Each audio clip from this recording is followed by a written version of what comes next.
Hi Bobcats! In this video we're going to see how you actually really write electron configurations. The previous videos were more about setting up, solving the Schrodinger equation, looking at what those solutions are and how we interpret them to write electron configurations. This video, on the other hand, is going to look at a usable process so that we can write those electron configurations. One of the challenging things when we go to write electron configurations is to remember which orbital to put electrons into first, and then when that one's filled, which one do you go to next? I actually prefer to do that off of the periodic table, but some of y'all may have seen this approach using what's called an Aufbau principle diagram. So I'm going to go over both ways of doing this. This Aufbau principle diagram lists all of the subshells that are potentially used by real atoms. And so the rows represent the different shells. So here where we're showing the different numbers for the principal quantum number, this is showing the different shells or energy levels. And then the columns are showing the subshells. So for instance, the very first column is an S subshell. What I'm going to write up here is the maximum number of electrons that can go into that subshell. So with an S subshell, at most we can put 2 because there's one orbital in an S subshell and it can hold at most 2 electrons. With the next subshell, the P's, we can put 6 because they are triply degenerate, so we can put 6 electrons in there. Then the D's occur as a set of 5, so 5 times 2 means we can put 10 electrons in there. And then with the F's, at most we can put 14 electrons in there. Now, I'm going to click through and show you a bunch of arrows. If you follow these arrows through this diagram, they take you through the orbitals or through the subshells in energy order from lowest to highest. So you just follow this to determine what subshell to put electrons into next. So for instance, let's say we were going to do the electron configuration for carbon. And carbon has 6 electrons. To use this diagram, we would start down here at the lowest energy subshell, which is 1s, and we can put at most 2 electrons into that 1s subshell. Then following the arrows, the next one we would get to is 2s, and so we would put up to another 2 electrons in there, and that fills the s, and then we go to 2p. And at most we can put 6 electrons into a p subshell, but we only have 2 left to work with. And that gives us a home for all 6 electrons in carbon. This diagram is a way to use the periodic table to help you remember how to write electron configurations or what subshell comes next. And this is the finished version that comes from your textbook. I'm actually going to show you how to generate this on the next slide. When you're taking a quiz or a test and you're going to use the periodic table to help you decide how to put electrons into orbitals, there are several things we need to do to mark up your table to make this work better. So let's start by numbering all of our rows. So we'll number 1, 2, 3, 4, 5, 6, and 7 over here on the left-hand side. And then I'd also like for you to number over on the right-hand side. It seems like when people skip this step, sometimes when they're working with elements over on this side, they manage to get off a row, and then that gives them the wrong answer. So let's just number both sides. And while we're over here on the right side, up where hydrogen and helium are in that upper right corner, let's cross those off. There are times when it's helpful to think of hydrogen and helium as being in that part of the periodic table. But for electron configuration purposes, we need hydrogen and helium over on the left-hand side. So I'm adding in helium in group 2. I'm putting the atomic number 2 in the box as well. So we need to move helium over there. Now, the different regions of the periodic table are going to help us map out where the electrons are going in terms of what types of orbitals. The first two columns of the periodic table are what we're going to call the S block. And when we're working over here, the orbital that we're going to call on is NS. So N is going to be the row number. I guess I should have marked that. So all of these row numbers that we put in, that's going to be N.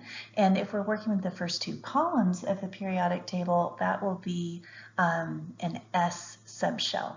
If we are looking at the last 6 columns over here from boron through neon, these last 6, what we're going to do with these guys, we are going to use the pattern over here of N, where N is the row number, and then P. So we're going to refer to these 6 columns as the P block.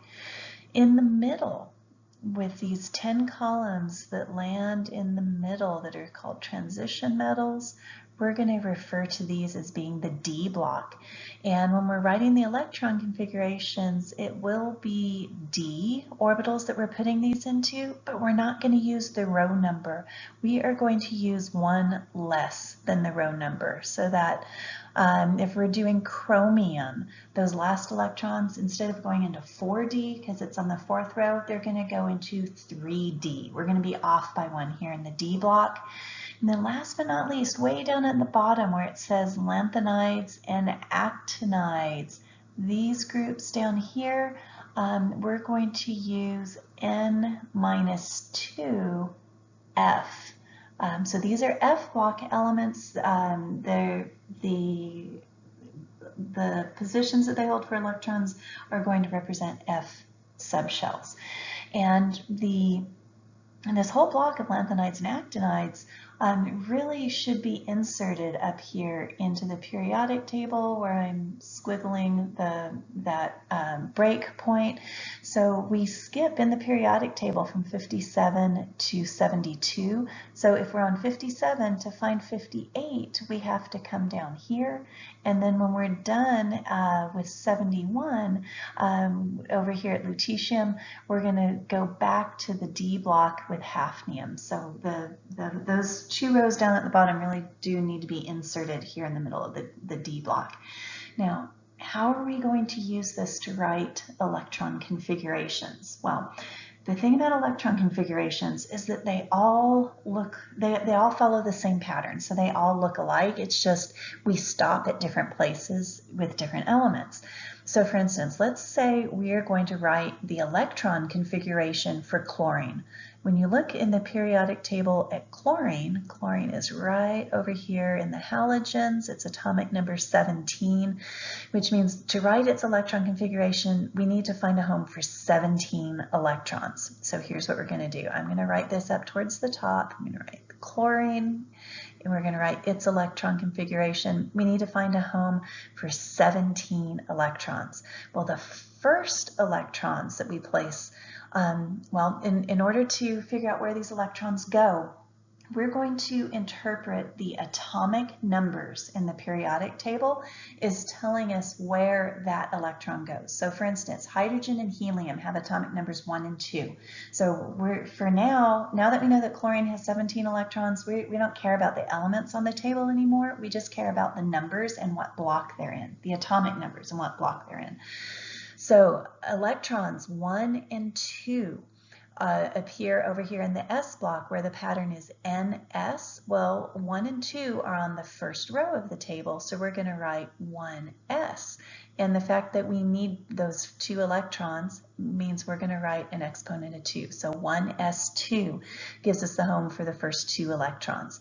To find the home for electrons 3 and 4, well, electrons 3 and 4 are in the S block on the second row, so they will be 2s. And both of them are in there, so we go 2s2. So far, we have written the first 4 electrons from chlorine's electron configuration. If we look at our next group of electrons, let's see, let me change color on my pen to kind of highlight what I'm doing. So electrons 5 through 10 are over here in the P block. And so we are going to use in the P block the row number NP. So they're on the second row of the table, and we're going into the P block, and electrons 5, 6, 7, 8, 9, and 10, that's 6 of them all go in there. So 2p6. So we've now shown where the first 10 electrons are. We still have 7 to go to be all 17 in chlorine. So for electrons 11 and 12, they are both over here in the S block. And once again, in the S block, we're going to use the row number.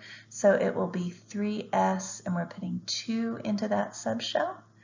And then electrons 13, 14, 15, 16, and 17 are all in the P block. And in the P block, we use the row number, so we'll write 3p.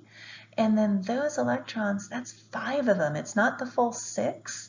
We're only needing 5 of them to get up to our 17th electron from chlorine. So right there, we have the electron configuration for chlorine.